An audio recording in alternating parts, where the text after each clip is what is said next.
Okay.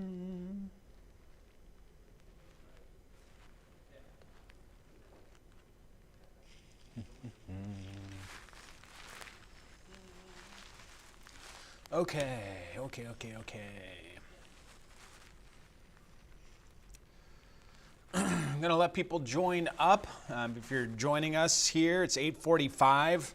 Well, I guess 8:46 now. Sorry, I'm a minute late on my little timeline there, but it's August the 14th.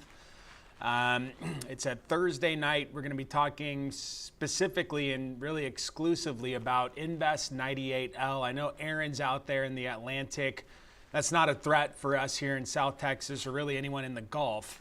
So I'm not really going to get into that storm, which is a much bigger storm than the one we're going to see approach us here tomorrow. So I'm going to let people join. I know that whenever there's tropical stuff out there, there's a little more interest in these live discussions. So I'll once I see the number plateau, we'll get started. So thank you for logging on to Facebook, YouTube, 3 News Plus, which by the way you can download to your TV and watch it for free on the bigger screen. You can see it a lot better, as well as a ton of other Channel 3 content that's exclusive to 3 News Plus. But again, we're going to be talking about Invest 98L and all the things that we're looking at, and this will be long format type of streaming here. I won't stay on overly long.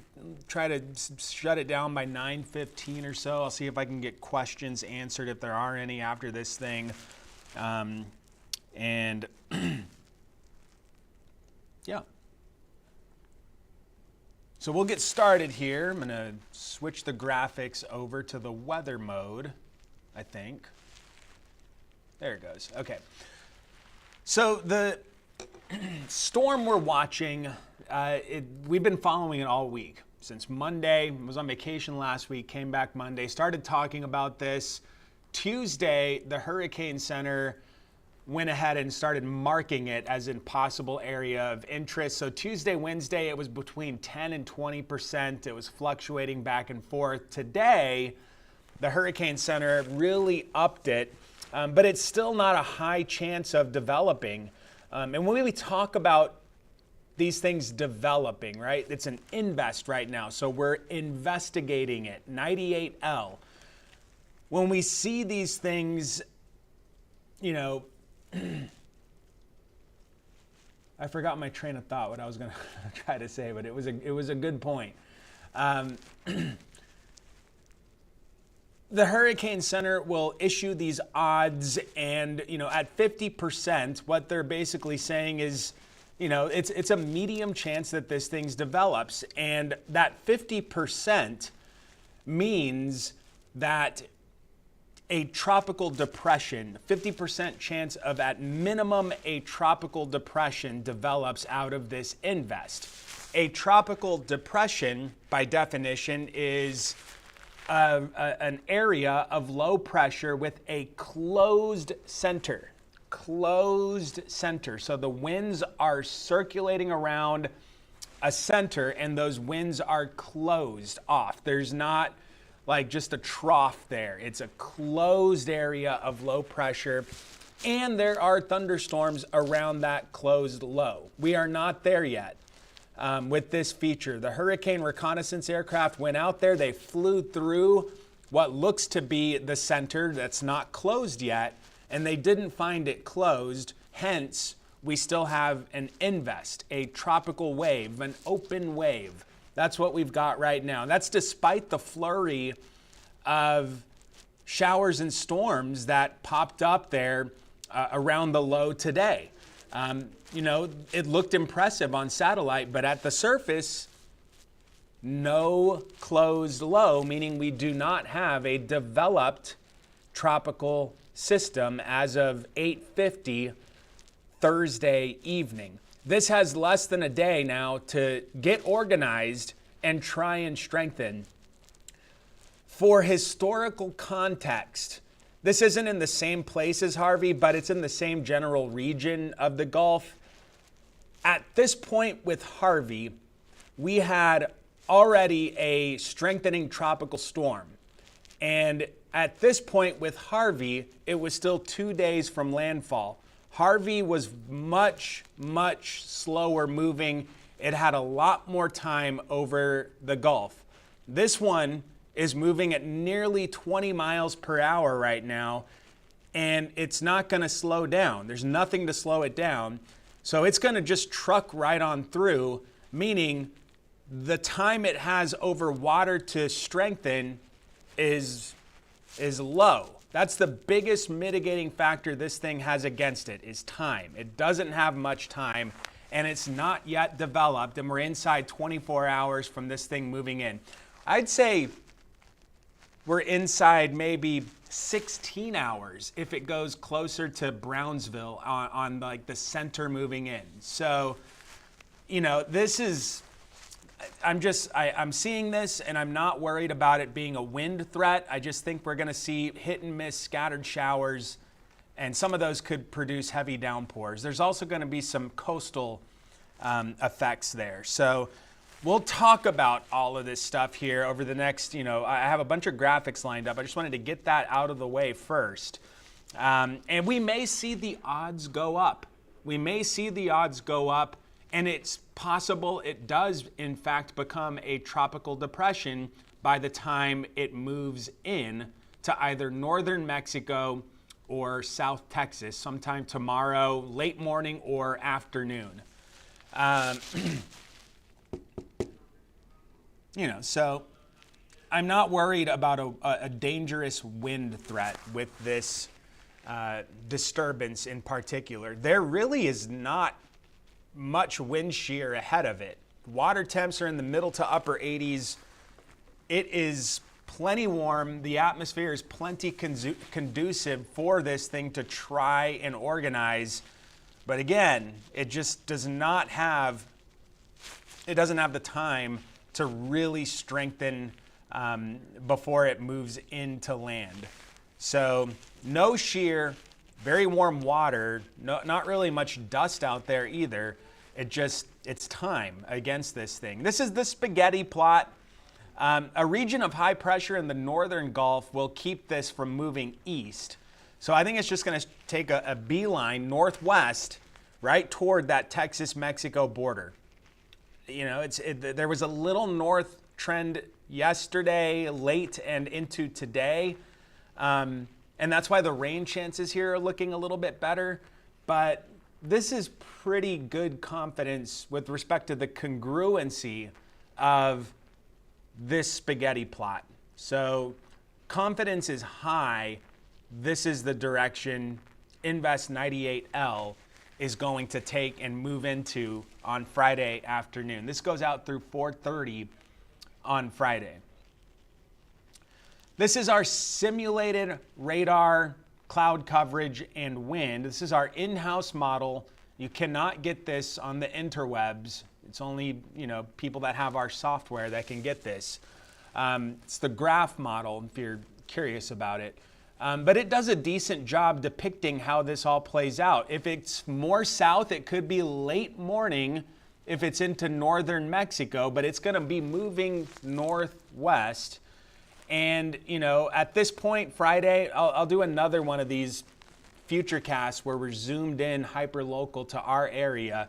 But I think widely scattered showers, some of which dropping heavy tropical downpours, are going to be in the mix Friday morning. And I somewhat disagree with the way this model looks right now, but that may just be because the low is covering some of the rain. You'll see when we get to the other graphic. But into the later afternoon hours / evening, early nighttime, that's when I think the rain chances will be best in Corpus Christi. And then this thing moves to the north. By Saturday, 9:30, it'll be fizzled out, just a remnant piece of energy up near San Antonio, moving toward the hill country. And again, it's got forward momentum. It's not going to linger and just drop oodles of rain in South Texas. So that's how the regional Futurecast is looking. The Weather Service is highlighting the valley up to Kennedy and southern Brooks counties for a slight risk at least a 15% chance that a flash flood warning is issued. So there's a low chance that in the valley, there could be some localized flooding. I don't think this is widespread.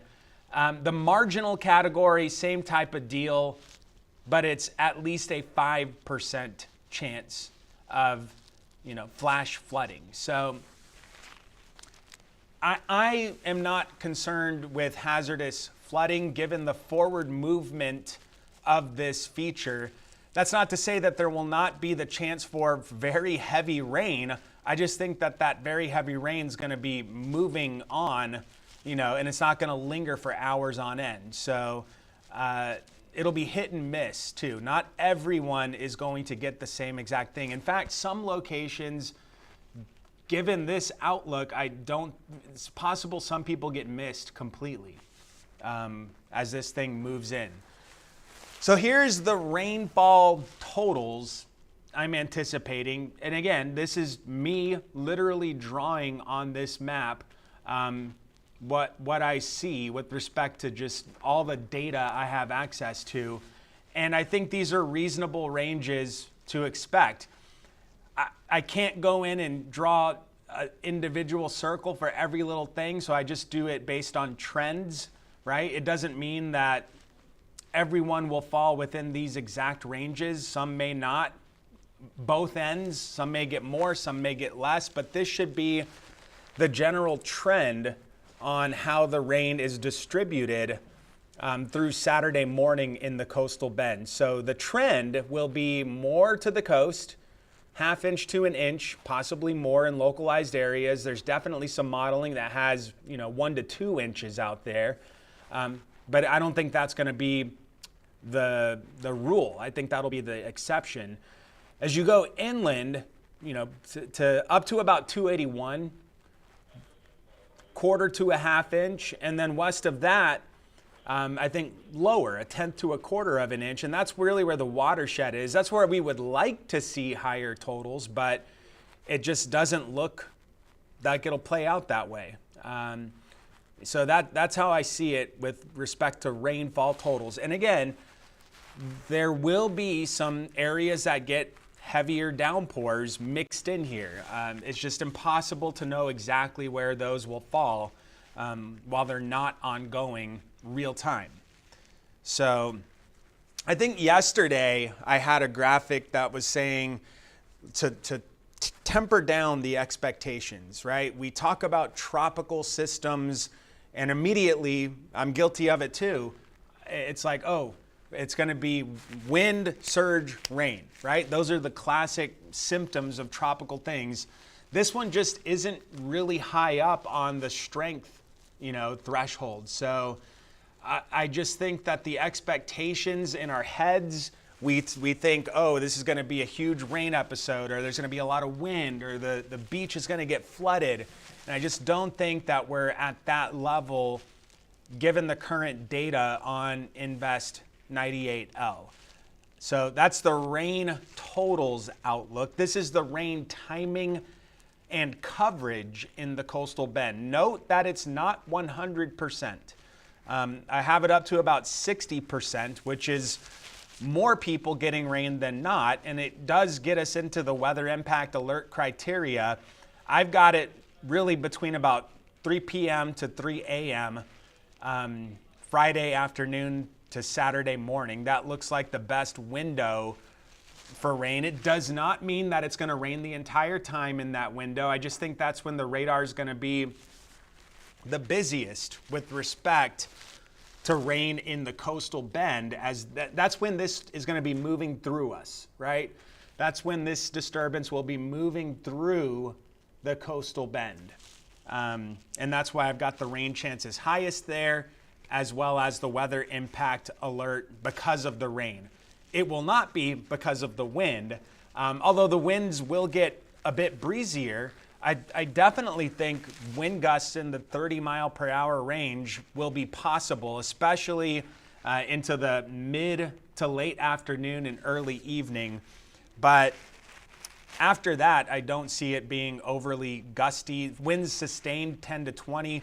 And just from a tropical hierarchy, 39 mile per hour sustained wind is what a tropical storm would be. You know, that's the low end threshold for a tropical storm. That's when a storm would get its name. And, you know, in fact, the Hurricane Center in their discussion says, I think verbatim, they say, quote, a tropical depression could be possible prior to moving in to northern Mexico or South Texas on, you know, about a day from now. So that's what they say. Go read it if you'd like. It's on their site, hurricanes.gov, I think is their website. By the way, since we're plugging websites, KIIITV.com/hurricane or /forecast will get you two different avenues, different content, both focused on the coastal bend. That's what we're about. KIII TV, little old Corpus Christi, Texas. We're about the coastal bend. Everything that we do is focused on the coastal bend. So the wind speed and the gusts, you know, this may change a little bit if this thing does, in fact, generate a closed low. It's possible the winds are a little bit breezier, but I still don't think that it reaches a danger threshold. This is how our simulated radar now zoomed in on the viewing area looks.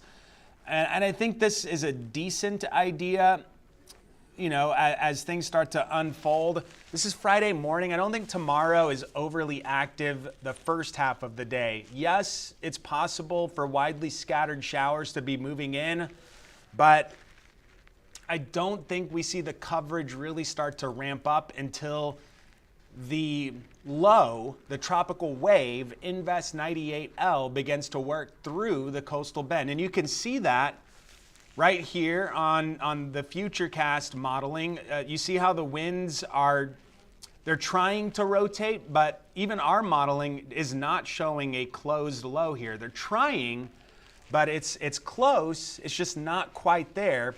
But that would be the center of this disturbance. And that's when I think our rain chances will be best. And still, not everyone's getting rain, right?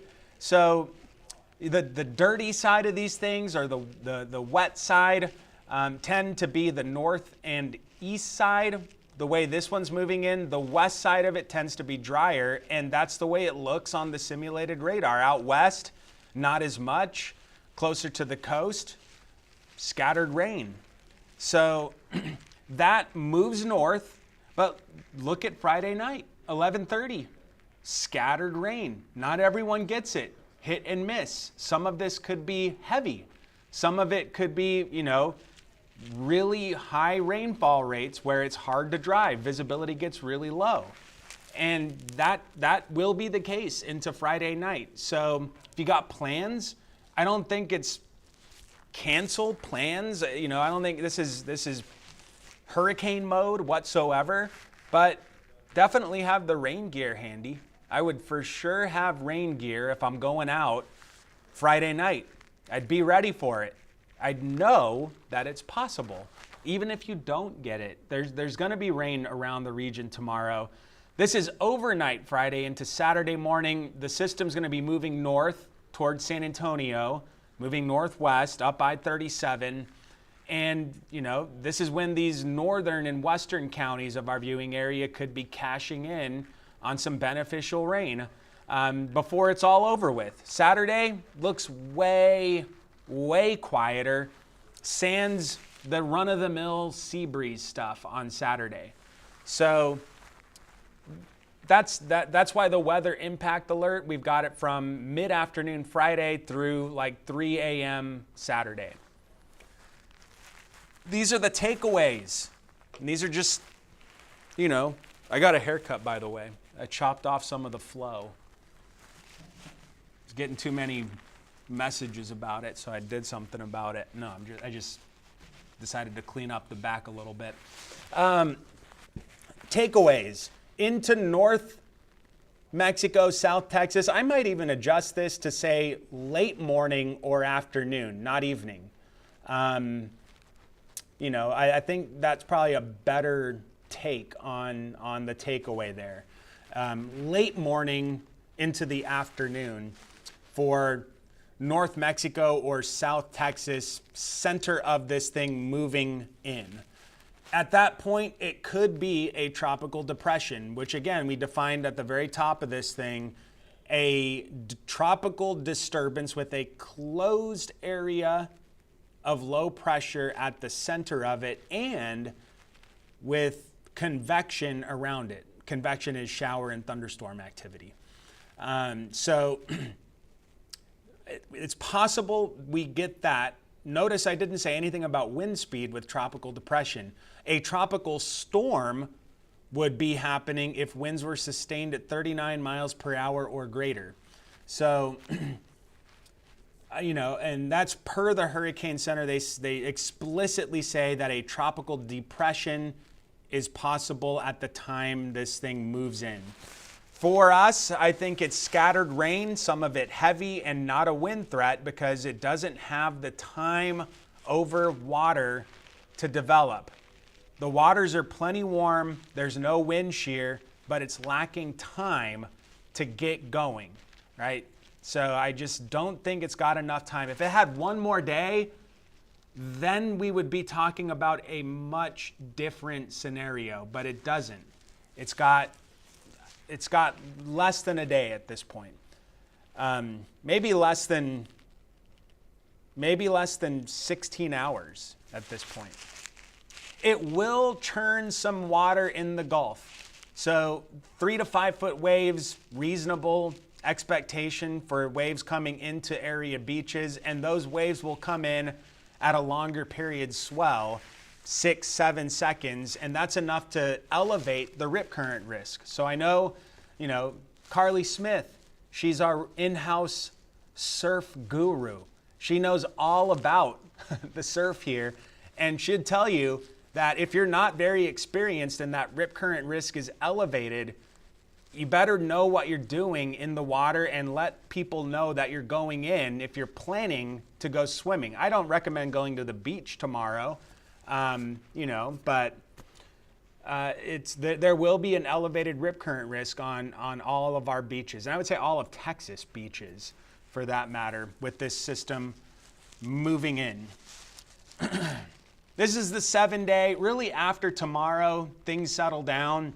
And then it's back to the hot, humid stuff with highs in the upper 90s. I gave myself roughly 5 minutes to try and answer any questions about what we just talked about. I'll go back to the first graphic here that shows the odds of development. And there it is.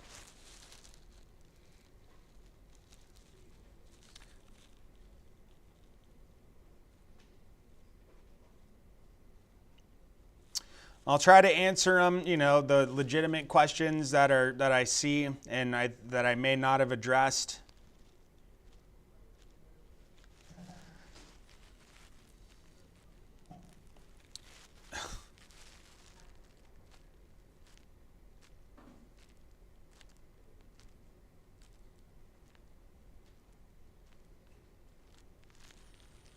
Okay, wait for them to come in.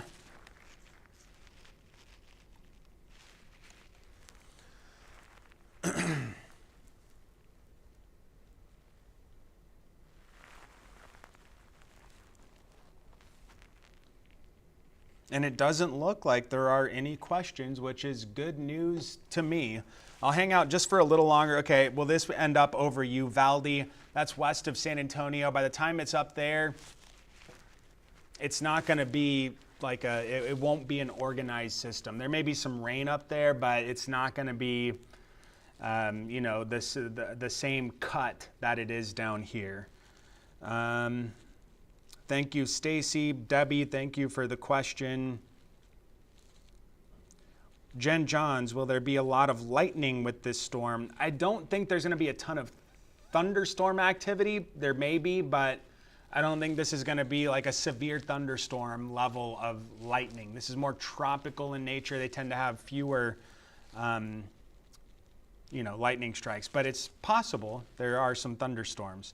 Why is it called 98L? That's another good question from Tara Scales.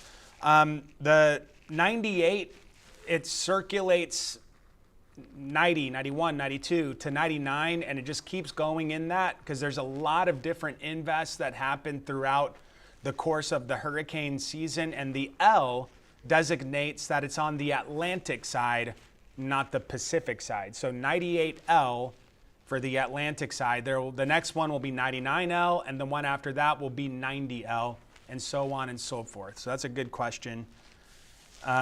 Stacy, coming in late, what are the rainfall estimates?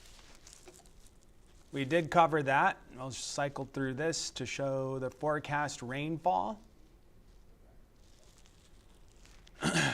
There are the rainfall estimates there, forecast. This is a custom map, drawn by me in this case, but we try and do as many custom things as possible and not give the forecast up to whatever a model is spitting out. We try to take into account lots of different forecast models to give the best idea of what to expect rather than cherry picking one that may show something a lower likelihood. So that's the rainfall outlook.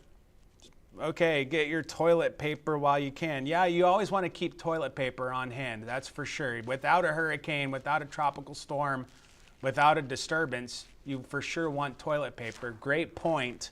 Thank you for pointing that out. Okay, the questions have finished. I'm going to leave it on the 7-day forecast. Mike, did you like that one?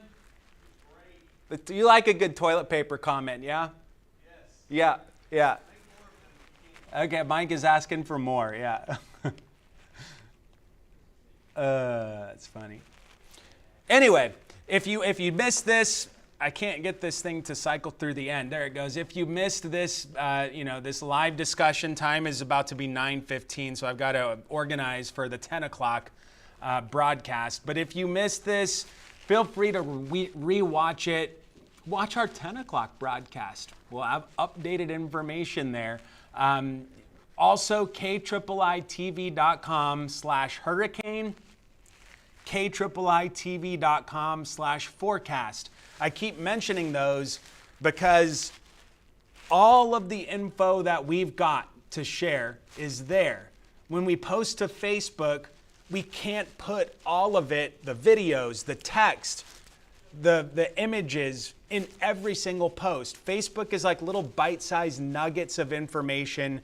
The full scope of everything, it's got to live on the website. We also don't work for Facebook. We work for KIII TV. So the information is there, and it's a great resource. It is a great resource for information fine-tuned and tailored to the coastal bend. So I encourage you to bookmark those sites, reference them when you have questions, and when there are things in there that are not addressed, we will try and answer.